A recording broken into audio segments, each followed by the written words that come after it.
the little boy falls in with his cousin friends, and they are trying to lift some sweets from a local shop, and it's very cute, the setup. I mean, everything sort of has consequences, but there's some very endearing moments in this movie, and that's just a nice little chocolate heist. And he doesn't actually end up with what they want. It's not a delight. No. So in my random awards, I have second best singing moment when he's singing Everlasting Love. But that kid is just so good, isn't he? He's very charming. Just so charming. It's a fun heist. And remember the cop comes and scares the crap out of him, and then they laugh about it afterwards. It's so cute. And I love that he just grabbed Turkish Delight. It's just funny. No one likes Turkish Delight. It's just a good bit. Kids getting in trouble. You could tell Brana did something similar. It just reeks of authenticity, and it's so much fun. Which is unfair, because, real Turkish Delight is actually quite good. But not the candy kind. Okay. You ready for mine? Yep. Oof. Okay, so this one's going to come from Benedetta. Oh, gosh. Now, I'm going to say best poop/fart gags in the first 10 minutes of your totally bonkers film. And I know that's really random, but this movie... It's the random awards. Yeah, good call. This movie opens up with young Benedetta, and they're going to go drop her off at the... the bird poop. Yeah, they're going to go drop her off at the convent. But before they get there, these I guess thieves come up and they want to steal their money, but Benedetta gets sassy with them. And the main guy who's... child. Yeah, the child Benedetta gets sassy with him. Benedetta.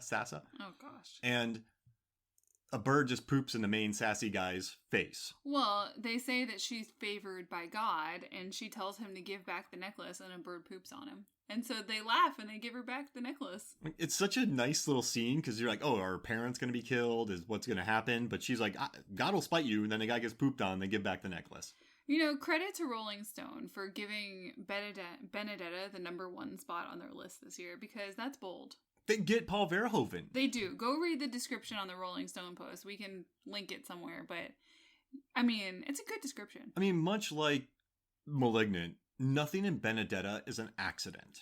No, it's all very intentional, and it's not surface level, like, oh, look at these racy nuns. That is not what this movie is about. Yeah, I mean, just the poster wants to drag you in with that, but when you think about Verhoeven and the way he directs, you have Starship Troopers, which is full of blood and nudity, but it also has themes of like fascism and all this. Total Recall, even though it's this Arnold Schwarzenegger starring vehicle, it's what's real, what's not. I mean, this is a guy, L. And that's very much this. Yeah. It's what's real and what's not about Benedetta and what she's up to. Like Isabelle Huppert in L, she responds in ways no one thinks she would respond. And what I like, too, about Benedetta is just the artifice of the production design, like the artificial production design, the artificial CGI. Very bright. Benedetta, played by Virginie Efira, she has just light bombing on her head at all times, hair light, just to make her seem angelic. And then also, I know this is bad, but Bartolomea, she also has another poop gag in the 10 minutes of this movie. It's really weird for me to say. But if you're watching this movie and you're thinking this is like a serious period piece or this is a serious something, and then there's 2 poop gags in the first 10 minutes of it, you can get on the wavelength of it. It's cheeky. There's a cheeky humor to it. And it's obviously saying something, and everyone's playing it so straight. And I just love that about it. But the way it's filmed, you know what I like too? Psycho, they filmed in black and white. Alfred Hitchcock filmed in black and white with a lot of cheap looking sets. Even though they're beautiful, the production design was exquisite, but they drew you in. So when the murder happened, you're like, oh my gosh, I thought this was like some stuffy movie, but this one looks like a prestige, old timey movie. Mm-hmm. And then you're like, oh geez Louise, it's not. Mm-hmm. And that's just classic Verhoeven. But I know that's really random, but I just think it's funny. The first 10 minutes of this movie, this prestige movie, and there's just a bunch of, fart gags. So that's what I'm putting in mind. Because you don't see that happening. Like when you think... No. All right. It's random, but I like it. I'm happy with it. Okay. My second one, exclusive for the podcast, is Best Rapping Job. And that's from The Card Counter. Jeez Louise. So in The Card Counter, we've got Iser Oscar Isaacs. It's a hard name to say. We have words. We're messing up words today. He has a habit of wrapping the furniture. Everything. Everything. In his hotel rooms. In the rooms. Well, in other places as well. Oh, yeah, that's true. Mm-hmm. Wait for it at the end. But anyway, it's quite impressive, though. I mean, just having to wrap all the Christmas presents I've wrapped, I just get lazy and I get tired of it. And it just, wow. I mean, the dedication. Where did he get all those supplies? He must... I mean, he was in the military for years. He's very organized. He counts cards, so he probably just packs them like an absolute all-star, I would say. But you know what I like, too, is no one ever walks into a room and sees it and just goes, oh, you're so weird. Like, that's his tick right there. What a good movie. Between that and First Reformed, Paul Schrader has been crushing it. And you, Card Counter, I had it on, and you kind of came into the room to watch, and it really drew you in. Mm-hmm. I mean... Yeah, it did. Well, it had Tiffany Haddish in what's a really great role. She's, she's strong and intelligent and sassy, and, she's always funny, but it's a good, surprising role. It's not, I mean, we love The Last OG, but typically you see her in comedies, and it was nice to see her this way. She's a scout. She's like a talent scout for cards. And she's just cool. And you've got Ty Sheridan in multiple roles this year, and he's really good as sort of a young protege in this. It had a lot of interesting elements. It does. And it's just, you don't see movies like this anymore. Just very deliberate. There's not too much action in it. But these characters lately, Paul Schrader's really great with conflicted characters. And boy, howdy, is Oscar Isaac conflicted in this. For sure. But he's wonderful. And he doesn't drink any Drano like Ethan Hawke does in First Reform. So that's nice. Well, that's good. All right. So my second award, I don't care. I'm going back to Malignant. Okay. So, Mark, you're probably thinking, oh, Mark, you're going to do Best Chair Throw. But that's already on Movies, Films, and Flicks. Yep, it's on there. You're going to say Best Parking Job. I've already talked about that. I'm going to say the best chase scene of 2021. Okay. And that's when George Young, played as Kakoa Shaw, chases Gabriel. Yeah. All through the city, into the underground, into the darkest, dankest, grossest spots.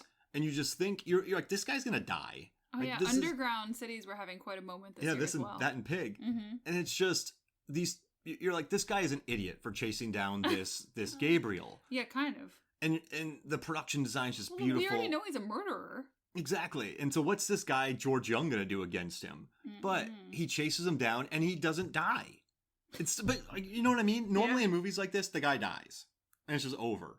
But this movie keeps subverting what you think is going to happen on every level. Mm-hmm. And so I just love the chase scene because it was just so nice. He lives. And and you're just thinking, this never happens. And it just takes you into the underground. It gives you a different world. It kind of lets you know that Gabriel's up to something funky. And it just establishes as George Young is this really cool cop. I love him. I love this movie. There's quite a descent down a fire escape as well, isn't there? Yeah, there is. Oh, yeah. Mm-hmm. And that's a gnarly chase scene. What a beautiful chase scene. Oh, so good. And he lives. It's beautiful. So that's my second award. What's your third? My third is, and you've already got an award on Movies, Films, and Flicks for Licorice Pizza, Best Running, I believe. Yeah. Well, I did a slightly different one. Best Falling Off the Back of a Motorcycle. Oh, gosh. Where Alana falls off the back of Sean Penn's motorcycle as he's about to show off for a crowd of people after dinner. And it's very funny and sudden, and she just does it, and then she looks pained and embarrassed by the whole situation. Do you even know my name? And then she just takes off and she falls. But it's a good thing she fell off when she did, because Penn wipes out. Yes, that would have been ugly. You know, we were talking about Licorice. I was waiting for him to hurt himself, too. Yeah.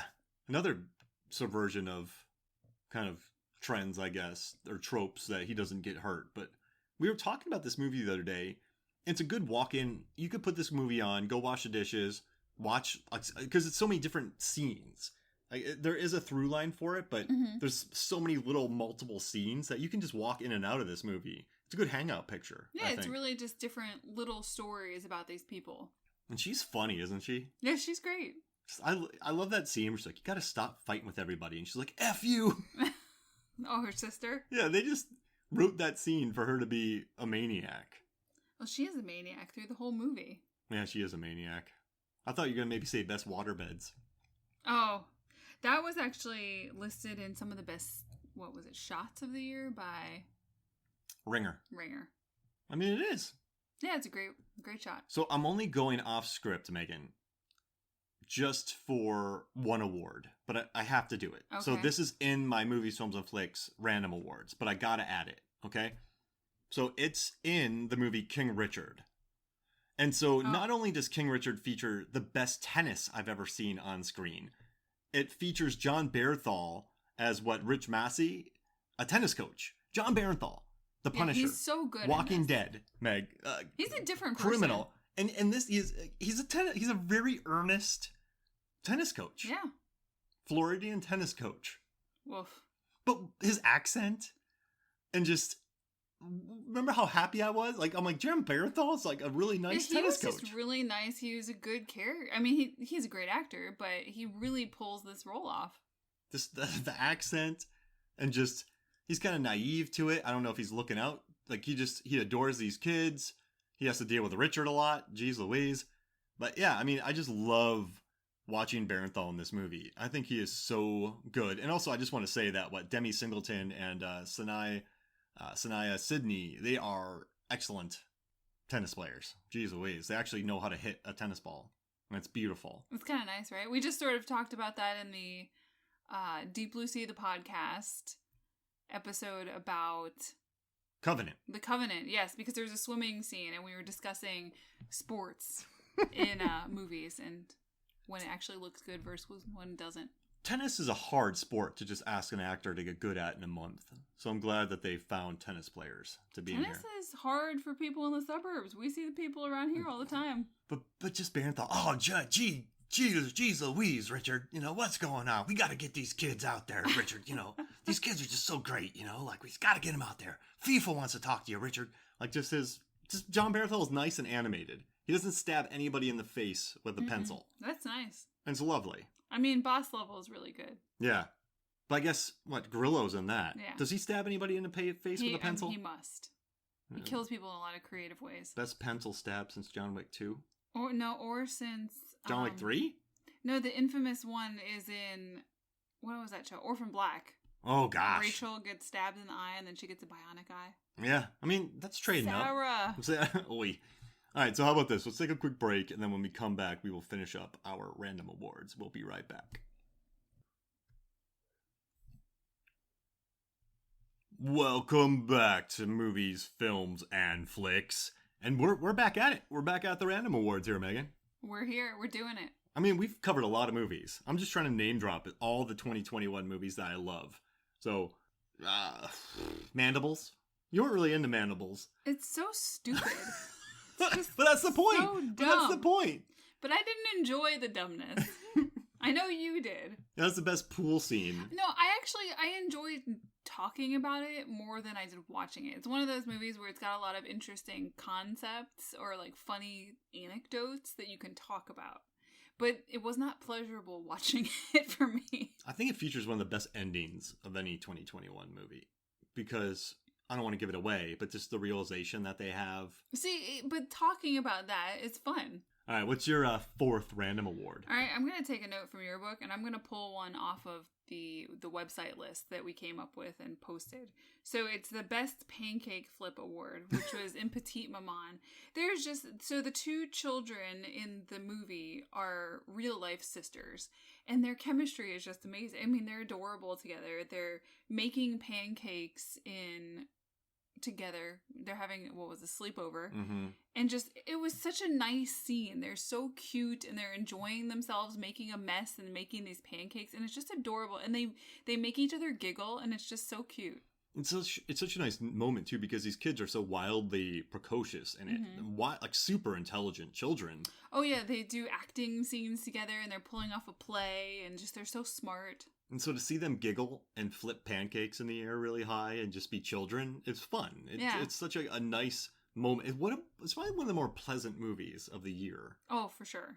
Which, it's great to have movies with serious themes and to explore deeper topics and just have darker ideas sometimes. But sometimes you just want a pleasant movie. Exactly. And that's a pleasant movie right there. All right. That was really good. Now, we've covered a lot of movies. I've covered movies in my top 5 that we've already talked about. But I guess what I'm going to start with is I'm going to say